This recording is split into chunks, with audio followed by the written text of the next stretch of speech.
मैं Ajay Kumar Nanda, lecture chemistry, senior secondary school Dhanitta, district Hamirpur, आपका online class में स्वागत करता हूं।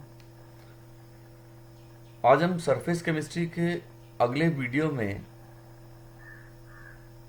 कोलाइड्स की प्रॉपर्टीज, कलर और कोगुलेशन की बात करेंगे। पहले बात करते हैं colour of the colloidal solutions. Colloidal solutions का कलर डिपेंड करता है on the wavelength of the light scattered.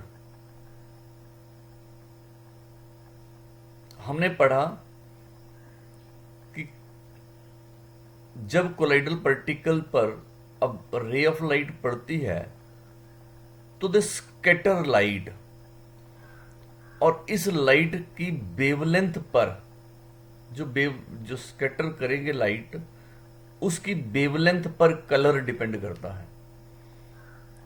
और ये wavelength it depends upon the size and nature of the particles. ये जो वेवलेंथ होगी इस लाइट की, स्कैटर्ड लाइट की, ये डिपेंड करता है upon the size of this colloidal particle. वो कोलाइडल पार्टिकल के साइज पर डिपेंड करता है। फॉर एग्जाम्पल, गोल्ड के कोलाइडल सॉल्ट का जब साइज बहुत छोटा है, फाइनेस्ट साइज है, then it is red in colour, तो इसका कलर रेड है। जब साइज थोड़ा सा बढ़ेगा then the colour becomes purple.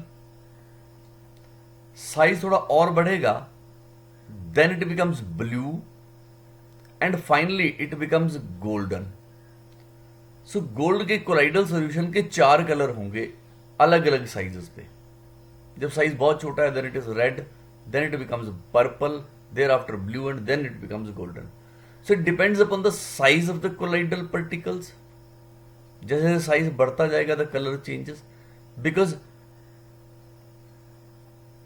Wavelength of the scattered light वो चेंज होगा और वेवलेंथ के हिसाब से कलर चेंज होगा।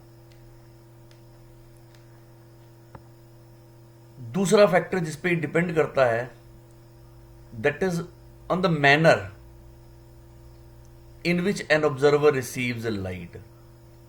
ऑब्जर्वर लाइट किस तरह से रिसीव करता है उस पर भी डिपेंड करता है। फॉर एग्जाम्पल, अगर मेरे पास एक कोलाइडल सॉल्यूशन ऑफ मिल्क है, if I have got a colloidal solution of milk in water,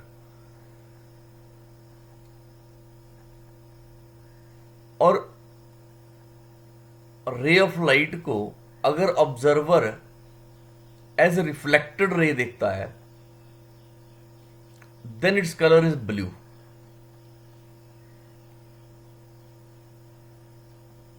but when he receives the light in the form of the transmitted light, then its color is red. So light को किस form में देखा जाता है? Reflected है तो अलग colour होगा, ट्रांसमिटेड है तो अलग होगा। तो the manner in which an observer receives the light, इस पर भी colour of the colloidal solution depend करता है। अब आप लोगों ने देखा होगा deep water appears blue, sky appears blue. अब blue colour of the sky है क्यों? ये जो स्काई का कलर ब्लू है ये क्यों है? हमें ये तो पता है स्पेक्ट्रम से कि वेवलेंथ ब्लू लाइट की कम है, रेड की ज्यादा है। The wavelength of blue light is shorter than the wavelength of red color. You can see here it is of the order of 520 nanometer, whereas red has of the order of 740 nanometers. Atmosphere में present air and other fine particles which behave like colloidal particles, उनका size बहुत छोटा है than the wavelength of visible light. Visual light की wavelength से उनका size बहुत छोटा है, and therefore this scatter short wavelengths of white light. अब वाइट लाइट की डिफरेंट वेवलेंथ्स है, उनमें से जो शॉर्टर वेवलेंथ्स हैं उनको वो ज़्यादा स्कैटर करते हैं। मीन जो ब्लू एंड वाली हैं, शॉर्टर वेवलेंथ वाली, उनको ज़्यादा स्कैटर करते हैं, रेड वाले को स्कैटर नहीं करते। And due to the scattering of blue light, blue end की लाइट का ज़्यादा स्कैटरिंग होने की वजह से atmosphere appears blue, sky appears blue. But what if light is not scattered? अगर लाइट की स्कैटरिंग ना हो तो क्या होगा? अगर आप स्काई को स्पेस से देखेंगे, then it appears black, it appears dark. अब ऐसा क्यों है? बिकॉज जब स्पेस से आप यहां अर्थ की तरफ देखेंगे from here, you will find there is no atmosphere. जब एटमॉस्फियर नहीं है तो बीच में कोलाइडल पार्टिकल्स नहीं है। जब कोलाइडल पार्टिकल्स नहीं है तो लाइट की स्कैटरिंग नहीं होगी, there is no scattering. And if there is no scattering, it appears dark.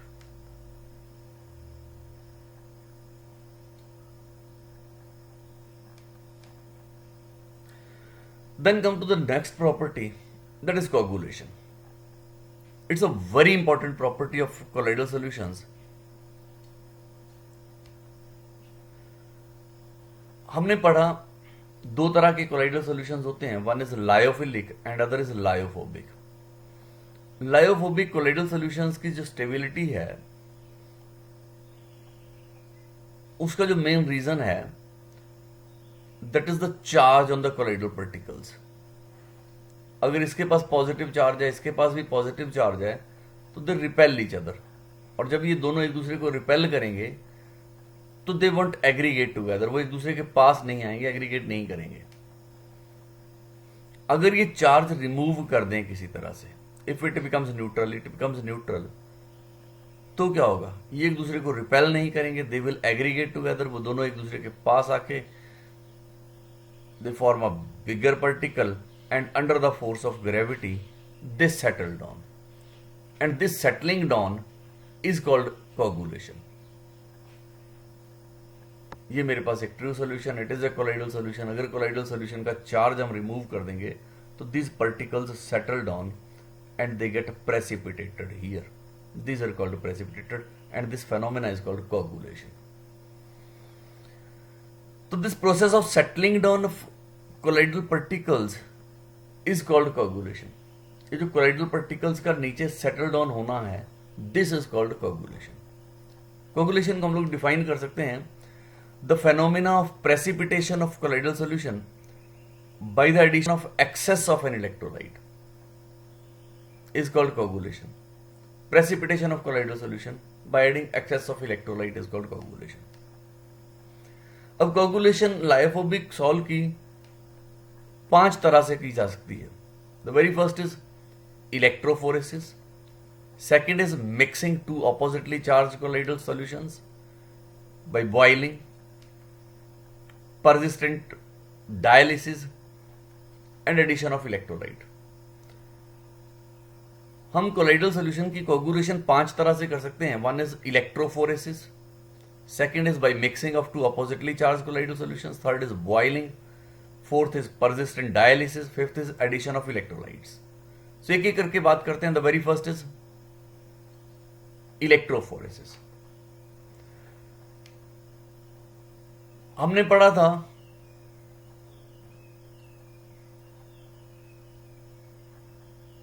अगर हम लोग किसी कोलाइडल सॉल्यूशन में इलेक्ट्रिक फील्ड अप्लाई करें, then the particles of dispersed phase they move. Suppose कीजिए it is a negatively charge colloidal solution, ये positive electrode है, ये नेगेटिव इलेक्ट्रोड है, तो ये जो कोलाइडल पार्टिकल्स हैं दे विल मूव हियर। ये जो मूवमेंट ऑफ कोलाइडल पार्टिकल्स है, इट इज कॉल्ड इलेक्ट्रोफोरेसिस। और जब वो मूव करके यहां जाएंगे इस इलेक्ट्रोड पे, there they get discharge, they lose their charge. ये नेगेटिवली चार्ज कोलाइडल पार्टिकल जब यहां जाएंगे तो यहां जाके वो अपना चार्ज लूज कर देंगे, and when they will lose their charge they become neutral, and when they become neutral तो they get precipitated. They get coagulated. So electrophoresis से कोगुलेशन हो सकता है। The second was by mixing two oppositely charged colloidal solutions. I have got a colloidal solution, let it as ferric hydroxide. It is a positively charged colloidal solution. I have another colloidal solution, let it as arsenic sulfide.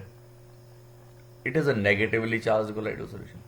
When these two colloidal solutions are mixed together, positively charge को negative वाले में mix करेंगे तो दे become neutral, और जब वो neutral हो जाते हैं दे लूज देयर चार्ज, तो they get precipitated, they get coagulated.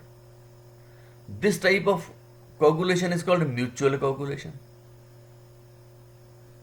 When two colloidal solutions mutually coagulate each other, then it is called mutual coagulation. Then the third is by boiling. When a colloidal solution is boiled, the adsorbed layer,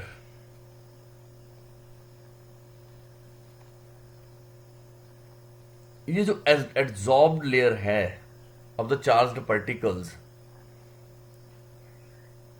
that gets disturbed. ये colloidal particle है, selective adsorption theory कहती है कि ये जो common ion होगा उसको adsorb करेंगे और उसकी वजह से it will acquire charge.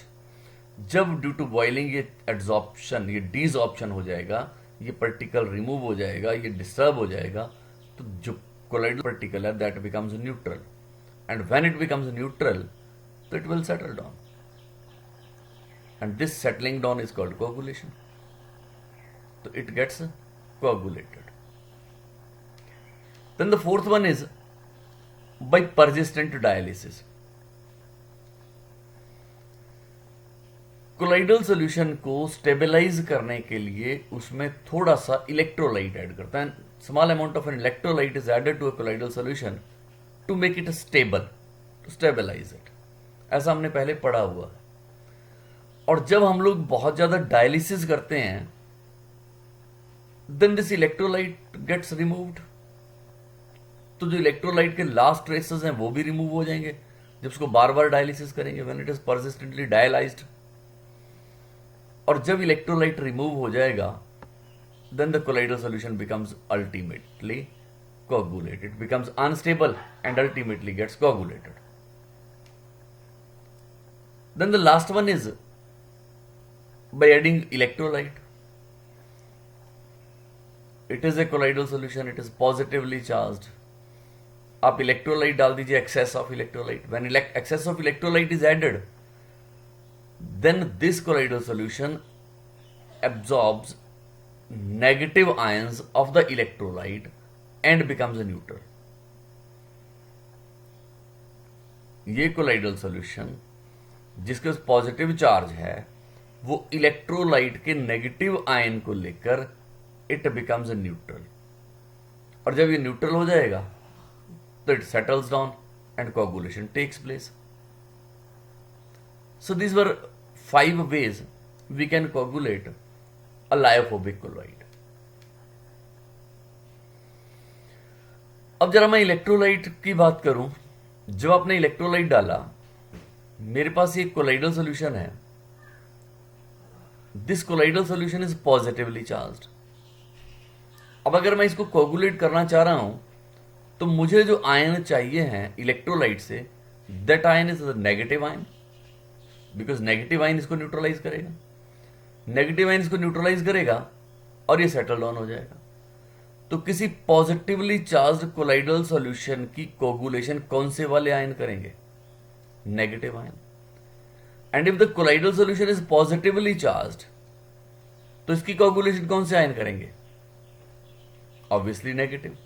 And but if it's negatively charged, तो इसकी कोगुलेशन कौन करेंगे? Positive ions. So the very first thing is कि इलेक्ट्रोलाइट के वो वाले आयन जिनके पास ऑपोजिट चार्ज है कोलाइडल पार्टिकल से, वो उसकी कोगुलेशन करते हैं. And it is the first rule. Hardy Schulze rule का पहला रूल है the ion having charge opposite to colloidal solution cause coagulation. जिन आयंस के पास ऑपोजिट चार्ज होगा कोलाइडल सॉल्यूशन से वो उसकी कोगुलेशन करेंगे। दैट्स ऑब्वियस, वही न्यूट्रलाइज करेंगे। दूसरी बात, अगर ये पॉजिटिवली चार्ज कोलाइडल सॉल्यूशन है, इसकी कोगुलेशन नेगेटिव आयंस करेंगे। नेगेटिव आयंस जिनके पास चार्ज ज्यादा होगा वो ज्यादा कोगुलेशन करेंगे।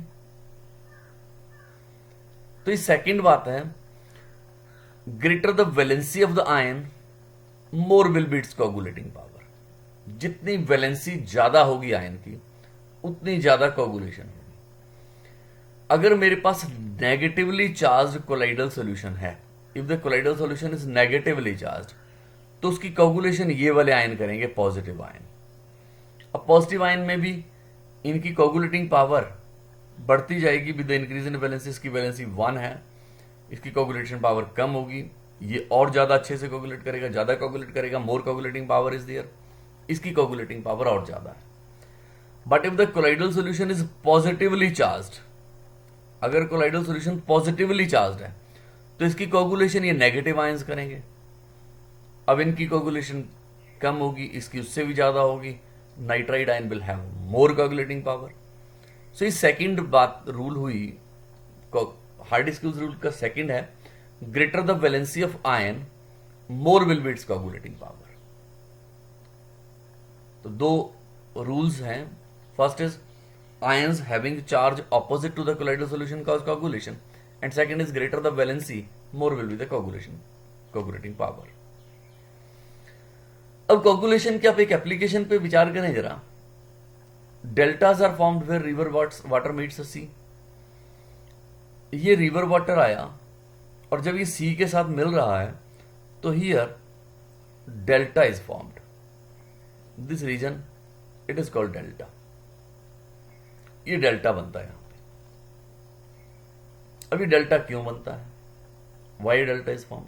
डेल्टा होता क्या है, जब ये रिवर वाटर यहां आया तो ये मिट्टी जो यहां सेटल होगी, अब इसके सेटल होने की वजह से वाटर का फ्लो बाहर की तरफ चलता जाएगा। पहले सीधा आ रहा था यूं, फिर यहां पे मिट्टी बैठती गई, मड होता गया इकट्ठा और पानी फ्लो करता गया इस तरह, और ये एक ट्राइंगुलर शेप डेल्टा की शेप बनती जाएगी, and this is called delta. ये जो लैंड होती है it is very fertile land. पानी यहाँ है, फर्टाइल लैंड है, तो यहाँ बहुत ज्यादा ग्रीनरी होती है। हमारे इंडिया में भी आप लोगों ने सुना होगा सुंदरवन डेल्टाज इन वेस्ट बंगाल। तो डेल्टास बनते क्यों हैं? ये जो रिवर वाटर है it carries with itself dust, mud, clay. इसके पास बहुत से मिट्टी, डस्ट, क्ले के पार्टिकल्स फ्लो करते हैं, और ये जो पार्टिकल्स हैं दे आर चार्ज्ड। ये colloidal particles they are charged. When they are charged, the colloidal particles of the sea water are charged.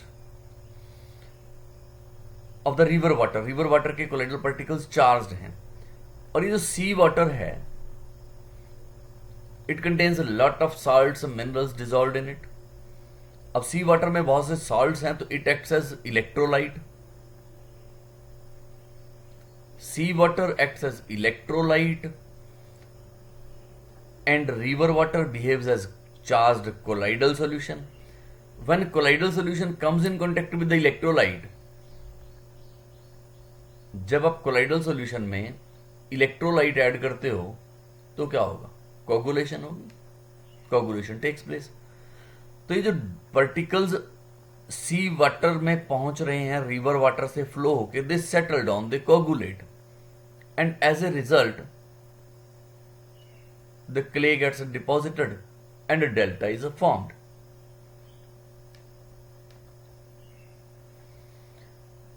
अब आप लोगों ने देखा होगा जब हम लोग फ्रेश कट पर एलम अप्लाई करते हैं, पोटाश एलम अप्लाई करते हैं तो bleeding stops. Potash alum means फिटकरी।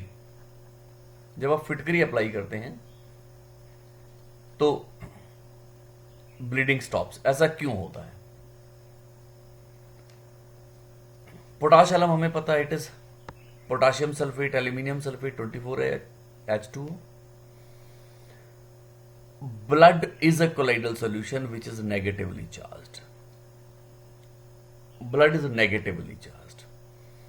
And potash alum contains aluminium. ये जो इलेक्ट्रोलाइट है, it acts as electrolyte and it gives aluminium ions. These are positively charged ions. When the alum, positively charged, comes in contact with the negatively charged blood, it gets coagulated. और blood यहाँ पे coagulate कर गया ये. When it gets coagulated, तो फिर further bleeding नहीं होगी. It gets coagulated and bleeding stops. अब जरा कोगुलेशन ऑफ लायोफिलिक सॉल्ट्स की बात करते हैं. लायोफिलिक सॉल्ट्स की स्टेबिलिटी दो बातों पर डिपेंड करती है. The very first is charge in the colloidal particles and second is the solvation of colloidal particles. हमने पहले भी पढ़ा कि कोलाइडल पार्टिकल्स आर चार्ज और चार्ज की वजह से वो एक दूसरे को रिपेल करते हैं और जब वो एक दूसरे को रिपेल करते हैं तो दे डू नॉट कोगुलेट. ये पॉजिटिव है, ये पॉजिटिव है, रिपेल करेंगे, दे डोंट कोगुलेट. तो एक तो ये फैक्टर था. Second factor is solvation of the lyophilic colloids. Lyophilic colloids की बहुत ज्यादा सॉल्वेशन होती है. सॉल्वेशन मीन्स एक कोलाइडल पार्टिकल के ऊपर एक कवर बनता है. There is a layer, there is a sheet of the dispersion medium particles. Dispersion medium के पार्टिकल्स वो उसके ऊपर एक कवर बना देते हैं. As a result this colloidal particles do not come in contact with each other. This is solvation. अगर हम इन फैक्टर्स को रिमूव कर दें, स्टेबिलिटी की दो ही तो वजह है, पहला चार्ज है, दूसरा सॉल्वेशन है. अगर आप इन दोनों फैक्टर्स को रिमूव कर दें तो lyophilic colloid will get coagulated, तो उसकी कोगुलेशन हो जाएगी. और ये जो दो फैक्टर्स हैं इनको हम दो तरह से रिमूव कर सकते हैं, by adding electrolyte and by adding suitable solvent. अगर हम इलेक्ट्रोलाइट ऐड करते हैं तो वो चार्ज रिमूव कर देगा. दो फैक्टर थे, one was charge, other was solvation.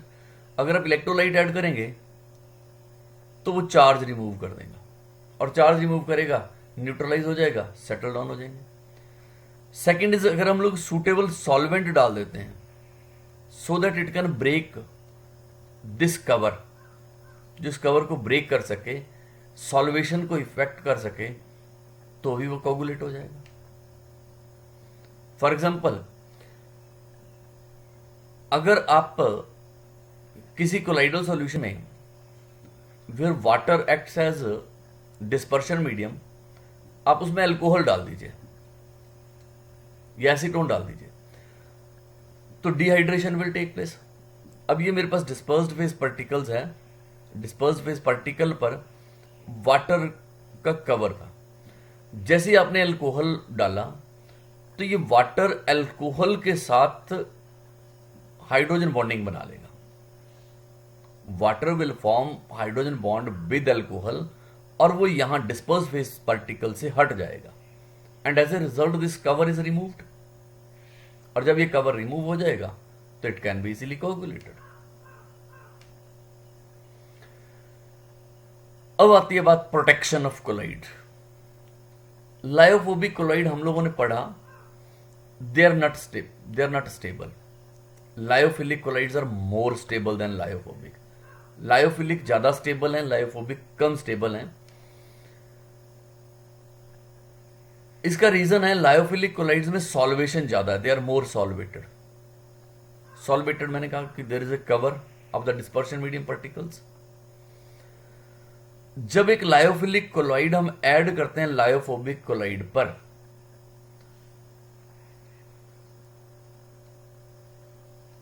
It is a lyophobic colloid.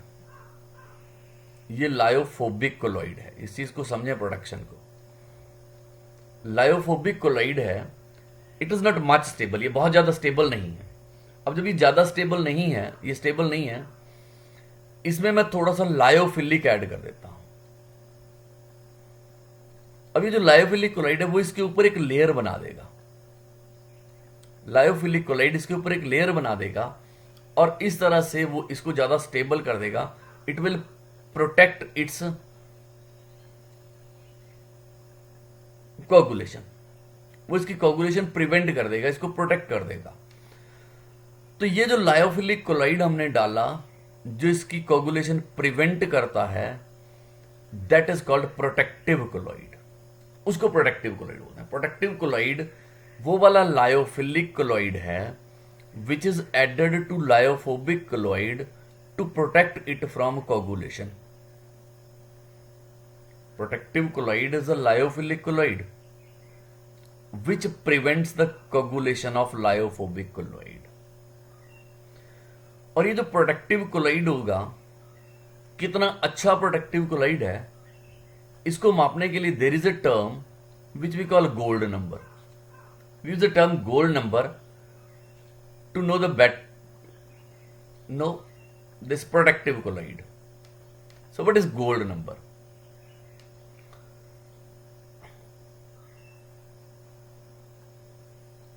ये मेरे पास एक लायोफोबिक कोलाइड है, let it is gold. Gold is a lyophobic collide.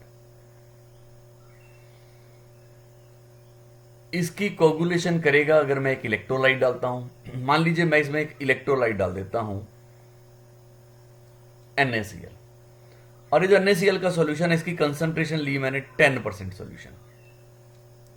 10% solution of NaCl। 10% solution of NaCl means 10 grams of NaCl in 90 gram of water. 10% solution of NaCl। अब ये gold लिया मैंने, gold का कोलाइडल सॉल्यूशन लिया मैंने 10 ml, और उसमें 1 ml मैंने इलेक्ट्रोलाइट डाल दिया। अब जब मैं इलेक्ट्रोलाइट डालूंगा गोल्ड के कोलाइडल सॉल्यूशन में, तो इलेक्ट्रोलाइट इसकी कोगुलेशन कर देगा। 10 मिलीलीटर गोल्ड सॉल में मैंने NaCl डाला, NaCl इसकी कोगुलेशन कर देगा। अब इस कोगुलेशन को रोकने के लिए मैंने इसमें प्रोटेक्टिव कोलाइड डाल दिया, लायोफिलिक कोलाइड डाल दिया। ये जो प्रोटेक्टिव कोलाइड है, ये इस कोगुलेशन को प्रोटेक्ट करेगा, प्रिवेंट करेगा। कितने मिलीग्राम प्रोटेक्टिव कोलाइड डाला, that is called gold number. कितने मिलीग्राम मैंने डाला protective colloid? 10 millilitre gold sol में, ताकि उसकी कोगुलेशन ना हो जब उसमें 1 millilitre 10% solution of sodium chloride is added. This number of milligrams is called protective colloid. तो डेफिनेशन हुई, the number of milligrams of protective colloid required to just prevent the coagulation किसकी? Of given gold sol when 1 millilitre of 10% solution of NaCl is added to it. जब 1 millilitre 10% solution of NaCl is added to it, this is called gold number. The number of milligrams of protective colloid required to prevent the coagulation of this gold sol, कब? When this electrolyte is added. कितना? 1 millilitre. कौन सा?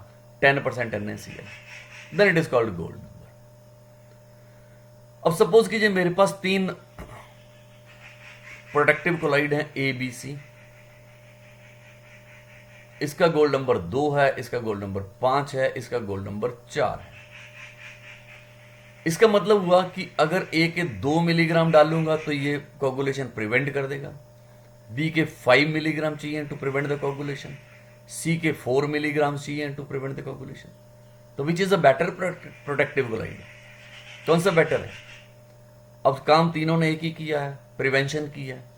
अब इसके सिर्फ 2 milligram ने prevention कर दिया, इसके 5 चाहिए, दैट इज अ बेटर। जितना कम प्रोटेक्टिव कोलाइड चाहिए है वो उतना अच्छा है। So smaller the value of gold number, better will be the protective collide.